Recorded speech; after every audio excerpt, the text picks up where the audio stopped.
Movie की शुरुआत एक बहुत ही स्मार्ट सेक्सी लौंडे से होती है। लौंडे से मेरा मतलब स्मार्ट प्रिंस से होती है, जिससे अपनी खूबसूरती पे कैटरीना कैफ जैसा ट्रस्ट होता है। फिर एक दिन प्रिंस महाराज अपने किले में अपनी नौकरानियों के साथ एडल्ट पार्टी एंजॉय कर रहे होते हैं कि तभी महल में एक बहुत बूढ़ी औरत आती है जो प्रिंस भाई को उनके सम्मान में एक रोज गिफ्ट करती है। लेकिन प्रिंस तो अपनी स्मार्टनेस में चूर है भाई, वो क्यों उससे बात करेगा, और इसलिए वो उसको दुत्कारते हुए उसका रोज नीचे फेंक देता है। और अगले ही पल वो बूढ़ी औरत बहुत सुंदर लेडी में कन्वर्ट होती है। एक्चुअल में ये बूढ़ी औरत एक मैजिशियन होती है जो यहाँ प्रिंस का दिल चेक करने आई थी कि प्रिंस कैसा आदमी है। लेकिन उसके बर्ताव से तो आप समझ ही गए होगे वो कैसा आदमी है, और इसीलिए वो बूढ़ी औरत प्रिंस को शराप देती है कि तुम इसी पल एक बदसूरत बीस्ट बन जाओ, और जब तक तुम्हें किसी लड़की से और उस लड़की को तुमसे सच्चे वाला प्यार ना हो तब तक तुम ऐसे ही बीस्ट रहोगे। लेकिन ये सब कुछ इस रोज की लास्ट पंखुड़ी के गिरने से पहले हो जाना चाहिए, और इस रोज की लास्ट लीफ गिर गई तो तुम कभी भी इंसान नहीं बन पाओगे। साथ ही वो प्रिंस के सभी साथी और उनके लोगों को भी वो चीजों में कन्वर्ट कर देती है। अब सीन शिफ्ट होकर हमें एक गांव दिखाया जाता है, और उस गांव की एक बहुत ही ब्यूटीफुल लड़की दिखाई जाती है जिसका नाम बैल होता है, जो अपने फादर मोरिस के साथ रहती है। पर उसी गांव में एक रिच आदमी जिसका नाम गैस्टन होता है वो बैल को बहुत पसंद करता है और उसे शादी के लिए प्रपोज भी करता है। लेकिन बैल ये बोल के मना कर देती है कि जिस आदमी को मैं पसंद नहीं करती मैं उसको कैसे शादी के लिए हाँ कर दूं, प्लीज इस बात को समझो, और गेट बंद कर लेती है। फिर एक दिन किसी काम से मोरिस को गांव से बाहर जाना पड़ता है, और रात को जंगल में कुछ वोल्फ मोरिस पे अटैक कर देते हैं, और कार्ट के डिसबैलेंस होने की वजह से कार्ट टूट जाती है। और तभी मोरिस उन वोल्फ से बचते हुए अपने हॉर्स पे बैठ के वहाँ से भाग जाता है और जंगल के एक महल में घुस जाता है। अब उसे महल में कोई दिखाई तो नहीं देता, लेकिन टेबल पे बहुत शानदार खाना लगा होता है, जिसे देखते ही वो उसे खाने के लिए बैठ जाता है। लेकिन एक कप भाई साहब सरकते हुए मोरिस के पास आते हैं और उससे कुछ बोलते हैं, लेकिन इससे हमारे मोरिस अंकल की फट के चार हो जाती है और वो भाग के बाहर आ जाते हैं और अपने हॉर्स पे बैठ के वहाँ से निकलने लगते हैं कि तभी अंकल को कुछ रोजेस दिखाई देते हैं। वो उनमें से एक रोज तोड़ लेते हैं, और अगले ही पल एक बीस्ट उन पे अटैक कर देता है, जिससे वो अपने घोड़े से नीचे गिर जाते हैं और उनका घोड़ा वहाँ से भाग जाता है। और इधर वो बीस्ट मोरिस अंकल को होस्टेज बना लेता है, यानी बंदी बना लेता है, और दूसरी तरफ वो घोड़ा बैल के पास पहुँचता है और उसे लेके महल आ जाता है। और बैल महल के अंदर आके अपने फादर से मिलती है, जहाँ उसके फादर बोलते हैं बेटे तुम यहाँ से भाग जाओ, यहाँ बहुत खतरा है, यहाँ बहुत चीजें अजीब है, प्लीज तुम मेरी चिंता मत करो, भाग जाओ यहाँ से, जल्दी भागो। पर तभी उसे बीस्ट की आवाज आती है जो उसको बोलता है कि तुम्हारे पिताजी एक चोर हैं, इसलिए मैंने उन्हें बंदी बना लिया है, और अगर तुम चाहती हो कि ये आजाद हो जाए तो तुम इस केज के अंदर आ जाओ और अपने फादर को बाहर कर दो।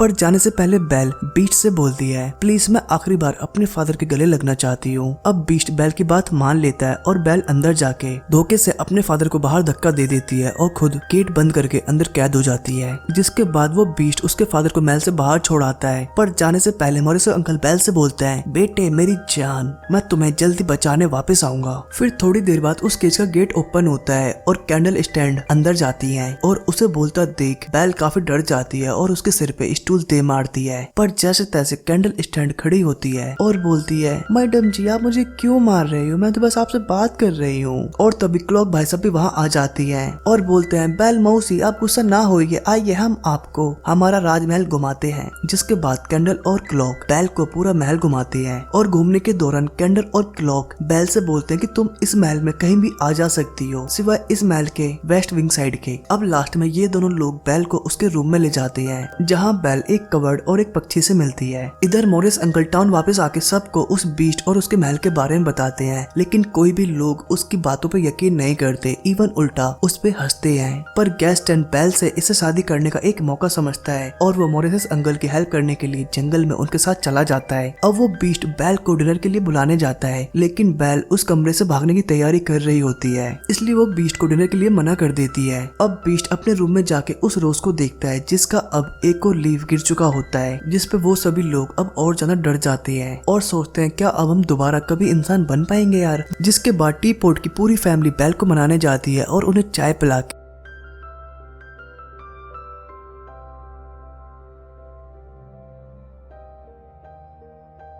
के के डिनर की टेबल तक ले आते हैं, जहाँ ये सभी लोग बेल को डिनर के साथ साथ काफी इंजॉय करवाते हैं और इसी वजह से बेल भी उन लोगों के साथ काफी घुल मिल जाती है। अब डिनर के बाद बेल अपना खाना पचाते हुए टहल रही थी और वो गलती से वेस्ट विंग में आ जाती है और वो रोज देख रही होती है कि तभी वहाँ वो बीस्ट आ जाता है और चिल्लाते हुए उसे वहाँ से भगा देता है और बेल गुस्से से भागते हुए महल से बाहर निकल जाती है। और तभी कुछ वॉल्फ बेल पे अटैक करने वाले ही होते हैं, पर समय रहते ही उसका हीरो यानी बीस्ट सामने आ जाता है, जो उन वॉल्फ से अपनी क्वीन को बचाते हुए काफी हिम्मत से लड़ता है और लास्ट में वो अपनी आवाज से उन सभी वॉल्फ को भगा तो देता है, लेकिन खुद बेचारा बहुत घायल हो जाता है और गिर जाता है। अब बेल को ये मौका यहाँ से भागने का लगता है और वो जाने में लगती है, लेकिन वो मन में सोचती है कि मेरी इस बीस्ट ने जान बचाई है और मैं इसको ऐसा कैसे छोड़ सकती हूँ। तो वो उसे घोड़े पे बैठा के दोबारा से महल के अंदर आ जाती है। गैस्टन को लेके महल की तरफ ही आ रहे थे, लेकिन जंगल में वो रास्ता भूल जाती है, जिससे गुस्सा होकर गैस्टन बोलता है कि पूरा दिन हो गया, तुम हमें अभी तक महल तक नहीं पहुंचा सके और मैं अब यहाँ से जा रहा हूँ। तो मोरेसिस अंकल चिल्लाते हुए, अगर तुम्हें हेल्प नहीं करनी थी तो तुम यहाँ तक क्यों आई? तो गुस्से में गैस्टन के मुंह से निकल जाता, मैं तो बस यहाँ बैल के चक्कर में आया था, वरना मुझे तेरे काम में कोई इंटरेस्ट नहीं है। तो मोरेसिस अंकल, ओ बेटे ये बात है, खैर तुझे बता दूं कि मेरी बेटी इतनी बेवकूफ नहीं है कि एक गद्दे से शादी करेगी। अब ये सुन गैस्टन को बहुत गुस्सा आ जाता है और वो मोरेसिस अंकल को एक पंच मारता है, जिससे अंकल बेहोश हो जाते हैं और वो मोरेसिस अंकल को वही एक पेड़ से बांध के चला जाता है। इधर महल में बेल बीस्ट की मलहम पट्टी करती है, जिसके बाद बेल वहाँ रखे नुन्नू पुन्नू सामान से पूछती है कि आप लोग इस बीस्ट की इतनी सेवा क्यों करते हो? तो मिसेस टीपोट बताती हैं कि इनके मदर के मरने के बाद उनके डैड ने उनको अपने जैसा बना दिया है, वरना वो बहुत काइंड हार्टेड इंसान थे। और अगली सुबह ये सभी लोग बेल को बीस्ट के कर्ज के बारे में बता देते हैं कि कैसे उनका ये हाल हुआ और हमारा भी। इधर मोरेसिस अंकल को एक बैगर फ्री करवाती है और अपने साथ ले जाती है। इधर बीस्ट बेल को अपनी लाइब्रेरी दिखाता है और बेल पहली बार इतनी बड़ी लाइब्रेरी देख के काफी खुश होती है, क्योंकि यहाँ वो हर एक बुक थी जो बेल अपनी जिंदगी में पढ़ना चाहती थी। और बेल की इस खुशी को देख के बीस्ट लाइब्रेरी बेल को ही गिफ्ट कर देता है और इस मोमेंट के बाद ये दोनों लोग एक दूसरे की तरफ अट्रैक्ट होने लगते हैं। साथ ही बीस्ट बेल की आदतों को कॉपी करना भी शुरू कर देता है। इधर गैस्टन जब टाउन पहुंचता है तो देखता है कि मोरेसिस अंकल तो उससे पहले ही टाउन पहुंच चुके हैं। अब मोरेसिस अंकल गैस्टन के बारे में पूरे टाउन को बताते हैं, लेकिन अब भी कोई भी इंसान उनकी बातों पर यकीन नहीं करता। साथ ही उनके पास गैस्टन के अगेंस्ट कोई सबूत नहीं होता, जिसपे गैस्टन उनको पागल प्रूफ करते हुए उनको मेंटल असाइलम भेजने को बोलता है। इधर बीस्ट और बेल एक डांस परफॉर्मेंस के लिए तैयार होकर एक दूसरे के सामने आते हैं, जहाँ बेल ने एक येलो फ्रॉक पहनी थी जो इस ड्रेस में बहुत बहुत बहुत ज्यादा प्रिटी लग रही है, जैसा कि आप लोग देख रहे हो। और बेल के इस लुक को देख के बीस्ट भी शॉक्ड हो जाता है, जिसके बाद दोनों आंखों में आंखें डाल के कपल डांस करते हैं, जिन्हें देख के ऐसा लग रहा था कि शायद इन दोनों को अब प्यार हो गया है। अब डांस के बाद बीस्ट बेल को प्रपोज करता है, पर बेल कोई आंसर नहीं देती और बोलती है कि मैं अपने डैड को मिस कर रही हूँ। तो बीस्ट अपने मैजिकल आईने से अंकल को दिखाता है, जहाँ टाउन के लोग उन्हें मेंटल असाइलम में जबरदस्ती भेज रहे थे। और ये देखते ही बीस्ट बेल को उसके फादर की हेल्प करने के लिए जाने को बोलता है। और ये सुनते ही बेल काफी हैरानी से बीस्ट को देखती है और वो उसको मिरर देख के वहाँ से जाने लगती है, पर बीस्ट बोलता है तुम ये मिरर अपने साथ ले जाओ। और अंदर आने पे सभी नुन्नू मुन्नू लोग बीस्ट से पूछते हैं कि तुमने बेल को जाने क्यों दिया? तो एक जन बोलता है ओ बीस्ट को बेल से जरूर प्यार हो गया है। तो बीस्ट बोलता है हाँ ये बात सच है, लेकिन उसको मुझसे प्यार नहीं है और इसीलिए मैंने उसको जाने दिया। तो तभी कैंडल मैडम बोलती है क्या बेल अब वापस नहीं आएगी? तो बीस्ट बेचारा उदास मन से बोलता है मुझे नहीं पता। इधर बेल अपने फादर को बचाने के लिए टाउन पहुंच चुकी थी और उन सभी लोगों को मिरर में बीस्ट को दिखा के उन सबको डराती है, पर गैस्टन बीस्ट को मारने की बात करता है तो बेल उसे ऐसा करने से मना करती है। तो गैस्टन उसे भी उसके फादर के साथ लॉक कर देता है और खुद गांव वालों के साथ बीस्ट को मारने के लिए महल की तरफ निकल पड़ता है। और महल पहुंचते ही बीस्ट के सभी लोग टाउन वालों पे हमला कर देते हैं, जबकि गैस्टन बस बीस्ट को ही ढूंढ रहा था। और इधर बेल भी अपनी फादर की हेल्प से केस से बाहर निकल जाती है और हॉर्स पे बैठ के बीस्ट की हेल्प करने के लिए निकल जाती है। इधर टाउन वाले लोगों में और बीस्ट के सर्वेंट्स में भयंकर युद्ध चल रहा था और एट द एंड ये सभी लोग टाउन वालों को हरा कर वहाँ से बाहर निकाल देते हैं। और इधर बेल भी इस महल तक पहुँच चुकी थी, साथ ही गैस्टन भी बीस्ट तक पहुँच चुका था